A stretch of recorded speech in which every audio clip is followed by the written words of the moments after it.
Hi everyone. మనకి daily రొటీన్‌లో పెద్ద టాస్క్ ఏందంటే పిల్లలకి స్నాక్స్.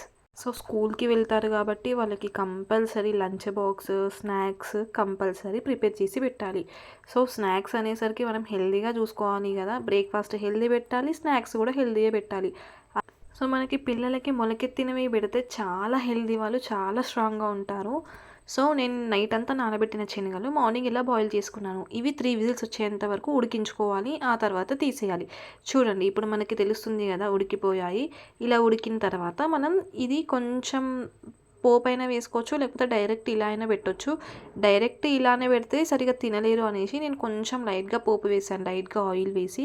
సో, మనం ఉలువలు చాలా వేడి. అవి కూడా హెల్తీయే. బట్ డైలీ కాకుండా అప్పుడప్పుడు తినొచ్చు. కరివేపాకైతే మా ఇంటి పక్కనే ఉంటది చెట్టు. సో, ఎప్పుడు కావాలంటే అప్పుడు ఫ్రెష్‌గా తీసుకొచ్చి వేసేస్తాం. మనకి పల్సెస్ అన్నీ చాలా హెల్తీయే. పెసర్లు, ఉలువలు, శనగలు, ఇంకా చనా ఉంటది గదా! చనా మీన్స్ పెద్ద శనగలుంటాయి జూడు అవి. ఇవన్నీ హెల్తీయే. బట్ బాయిల్ చేసి పెట్టాలి పిల్లలకి.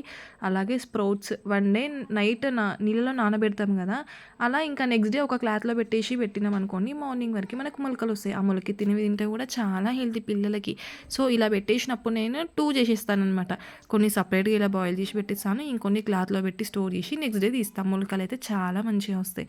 సో, పిల్లలకి ఇలా హెల్తీ ఫుడ్ పెట్టండి. అలాగే మనం కూడా హెల్తీగా ఉండాలి అంటే మనం హెల్తీ ఫుడ్ తినాలి. పిల్లలకి హెల్తీ ఫుడ్ పెట్టాలి. సో, ఈవినింగ్ స్నాక్స్ టైప్‌లో కూడా ఇయ్యొచ్చు ఇవి. పిల్లలు స్కూల్‌లో చాలా చక్కగా తింటారు. స్నాక్స్ కూడా వదిలిపెట్టరు. మీరు కూడా పిల్లలకి హెల్తీ ఫుడ్ పెట్టండి. స్నాక్స్ అయినా, బ్రేక్‌ఫాస్ట్ అయినా ఇలా నట్స్, పల్సెస్, ఫ్రూట్స్ హెల్తీగా పెట్టండి. మీకు ఒకవేళ ఈ వీడియో కనుక నచ్చినట్టయితే ప్లీజ్ ఒక లైక్ ఇవ్వండి. అలాగే సబ్స్క్రైబ్ చేసుకోండి. Thank you for watching.